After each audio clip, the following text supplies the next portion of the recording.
ஏடிஎம்கே வாக்குகள் கம்மியா இருக்கு, ஏடிஎம்கேயோட வாக்கு சதவீதம் குறைஞ்சிருக்கு, ஏடிஎம்கேக்கு வாக்கே விழுகல, ஏடிஎம்கே காணாம போயிரும் அப்படி இப்படி நிறைய விஷயங்கள் சொல்றாங்க. அப்ப ஏடிஎம்கேக்கு விழுக வேண்டிய ஓட்டுக்கள்லாம் யாருக்கு சார் விழுந்திருக்கும்? நாம் தமிழர் சீமான் ஜெயலலிதா அம்மையார் உயிரோடு இருக்கும்போது நாமே மாற்று நாம் தமிழரே மாற்றுன்னு களத்துக்குள்ள வந்தார். 1.1% வாக்கு தான் எடுக்க முடிஞ்சது. அதுக்கு பிறகு வந்த தேர்தல்களில் எடப்பாடி பழனிசாமிக்கு ஈர்ப்பு சக்தி இல்லாததுனால சீமான் 1.1 6.8 வந்துட்டார்.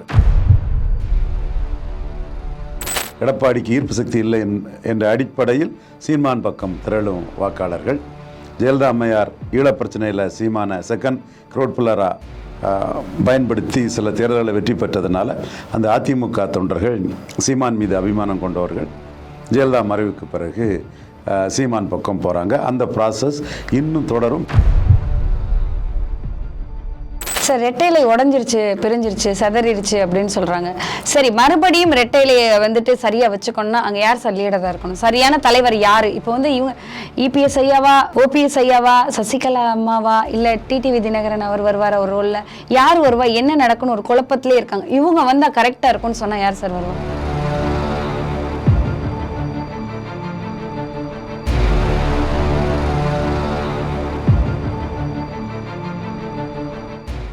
வணக்கம் சார். வணக்கம் நச்சியார் சார். இப்போ வெளியே வந்து பல கலவரங்கள் போயிட்டு இருக்கு, பல பிரச்சனைகள் நிறைய சேனல்ஸ்ல பேசிட்டு இருக்காங்க. நம்ம ரொம்ப முக்கியமான விஷயம் பேசலாம் சார். ஏடிஎம்கே வாக்குகள் கம்மியா இருக்கு, ஏடிஎம்கேயோட வாக்கு சதவீதம் குறைஞ்சிருக்கு, ஏடிஎம்கேக்கு வாக்கே விழுகல, ஏடிஎம்கே காணாம போயிரும் அப்படி இப்படி நிறைய விஷயங்கள் சொல்றாங்க. அப்ப ஏடிஎம்கேக்கு விழுக வேண்டிய ஓட்டுக்கள்லாம் யாருக்கு சார் விழுந்திருக்கும்?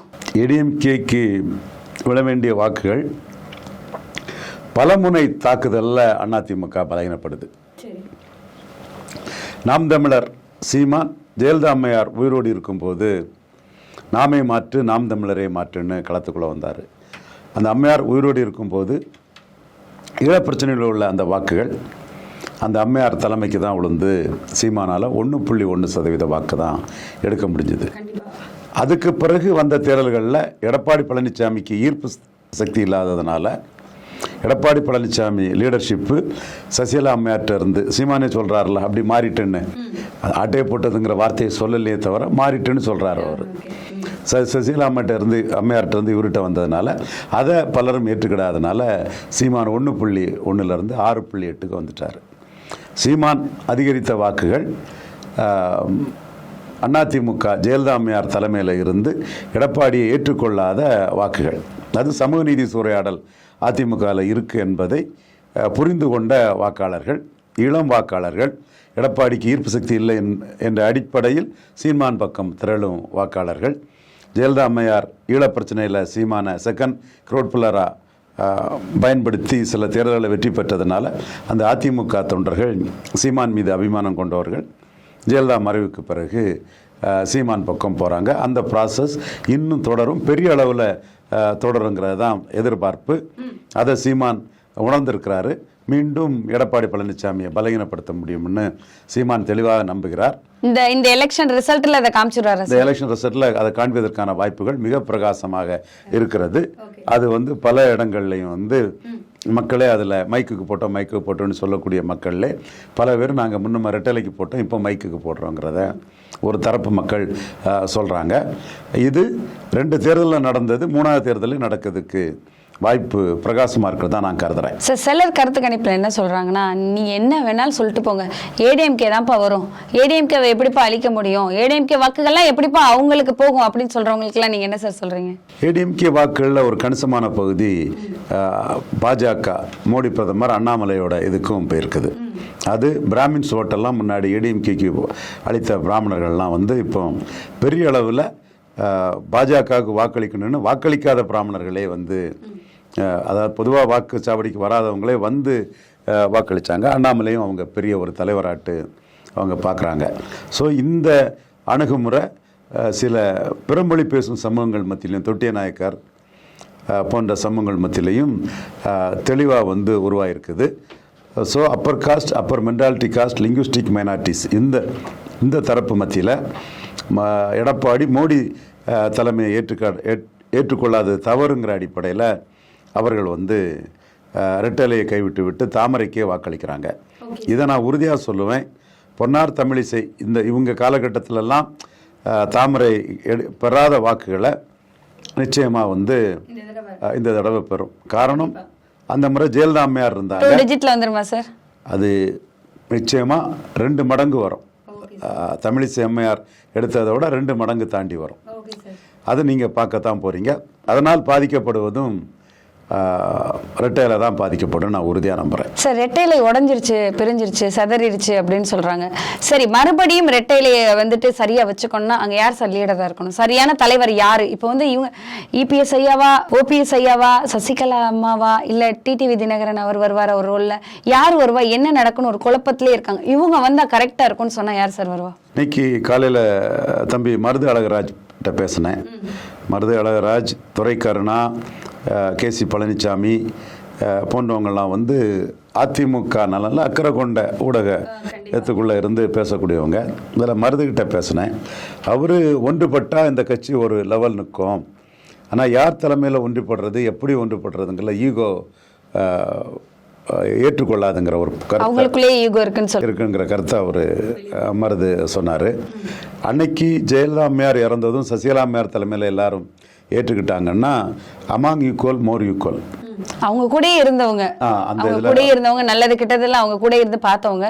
ஸோ அதனால பொன்னையனா, தம்பித்துறையா, செங்கோட்டையனா, இந்த மாதிரிப்பட்ட இதில் சசிகலா தோழி இன்னும் கொஞ்சம் அமாங் ஈக்குவல் மோர் ஈக்குவல்னு சசிகலாவை ஏற்றுக்கிட்டாங்க. அது பிறகு நடந்த கதைகள் அது எல்லாமே பார்த்தோம். நம்ம கவர்னர் வரமாட்டார், ஆகஸ்ட் 15 விடுதலை இல்லை, பிஜேபி இன்க்ளூசிவ் அலையன்ஸில் சசிகலா மேரில் நம்ம அது எல்லாமே உங்களுக்கு தெரிஞ்ச விஷயந்தான்.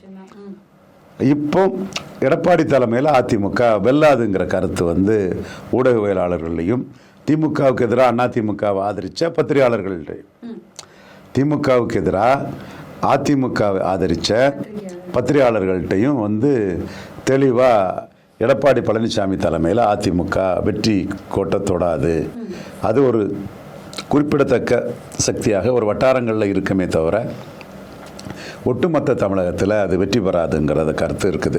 அந்த கருத்து எனக்கும் உடன்பாடானது தான். நீங்கள் இந்த கட்சி பார்த்துட்டிங்கன்னா கொங்கு மண்டலத்தில் கொஞ்சம் கணிசமாக வாக்கெடுக்கும். ஆமாம், எப்போவுமே. ஆனால் தென் மண்டலத்திலையும் டீப் சவுத்துலேயும் டெல்டாவிலையும் மிக மோசமான வாக்கை இப்போ எடுக்க போகுது. அப்போ தென் மாவட்டங்கள்லையும் காவேரி படுகை உள்ள மாவட்டங்கள்லையும் மோசமான வாக்கெடுத்தால் காங்கிரஸ் கட்சியிலேருந்து யார் உங்களை கூட்டணியை பற்றி யோசித்து பார்ப்பாங்க?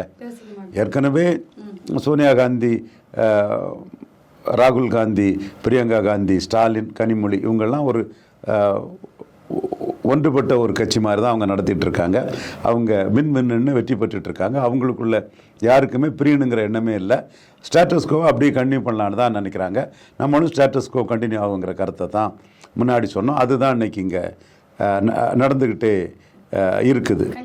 இதையும் தாண்டி அந்த கட்சியில் எம்எல்ஏ இருக்கக்கூடியவங்கெல்லாம் என்ன சொல்லுவாங்க, எடப்பாடி கூட போனால் ஒன்றும் தேராது, அது வெற்றி பெற முடியாது அப்படின்னு சொல்லி சில பேர் கூட இருக்க தானே சார் செய்கிறாங்க. அவர் கூட அது அரசியல் களத்துக்குள்ளே வேற இன்னொரு நல்ல இடம் கிடைக்காத போது இருக்க இடத்த யார் விடுவாங்க? இதோட நல்ல இடம் கிடைக்குன்னு ஒரு கேரண்டி இல்லாத போது இல்லைல்ல.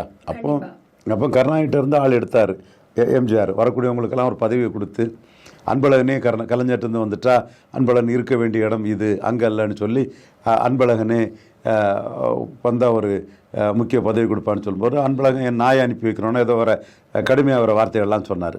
அப்படி கலைஞர்கிட்ட ஆளை எடுக்கிறதுக்காகவே கலைஞர்கிட்ட யார் வந்தாரோ அவங்களுக்கு பெரிய பெரிய பதவியை கொடுப்பாரு.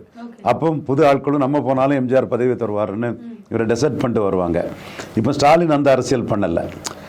திமுகவுக்குள்ள ஒரு ஸ்டேட்டஸ்கோ ப்ளஸ் கூட்டணியை அப்படி ஒன்றிணைச்சி கொண்டு போகணுங்கிற ஒரு இதில் போகும்போது எடப்பாடிகிட்ட இருக்கிறவங்களுக்கு வேறு எங்கே போய் அரசியல் பண்ண முடியும்?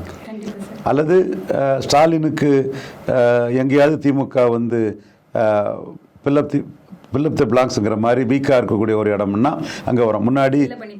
முன்னாடி விருதுநகர் மாவட்டத்தில் திமுக வீக்காக இருக்கும்போது அண்ணன் கே சார் வந்தார்.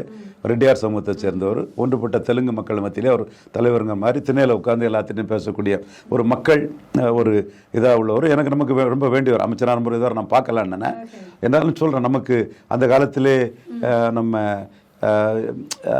தொண்ணூறுகள்லாம் அண்ணனை ஒரு நாளில் பார்க்கும்போதெல்லாம் ரொம்ப ஒரு எளிமையாக மக்கள் உணர்வை தெரிஞ்ச ஒரு லீடராக இருப்பார். அங்கே திமுகவுக்கும் அங்கே ஆள் இல்லை, ராஜா கண்ணின்னு ஏதோ ஒருத்தர் இருந்தார், அது ஒன்றும் இது மாதிரி இல்லைங்கன்னு சொல்லும்போது கே சார் அண்ணன் வந்தார். அந்த இடத்துக்குள்ளே அவர் ஒரு பெரிய இது. அதே மாதிரி கொங்கு மண்டலத்துக்குள்ளே இவர் செந்தில் பாலாஜி, அவர் ஒரு பெரிய ஆர்கனைசர். அவர் அந்த இடத்துக்குள்ளே உள்ளாட்சி தேர்தலெலாம் பெரிய வெற்றியை கொடுத்தாரு. புதுக்கோட்டைக்குள்ளே ரகுபதி அமைச்சராக இருந்து அவர் இன்னைக்கு ஒரு முக்கிய தலைவராக இருக்கிறாரு. இந்த இடங்கள்லாம் திமுகவில் சரியான ஆள் இல்லாத ஒரு சூழ்நிலையில் அந்த இடங்களில் இவர்கள் ஃபில்லப் பண்ணிட்டாங்க. அந்த மாதிரி இன்னைக்கு எடப்பாடிகிட்ட இருக்கக்கூடிய ஆட்கள்கிட்ட ஒரு பவர்ஃபுல்லாக எடப்பாடிட்டு ஒருத்தர் இருந்தார்னா அந்த மாவட்டத்தில் திமுகவில் சரியான ஆள் இல்லைன்னா ஃபில்லப் பண்ணிக்கலாம்.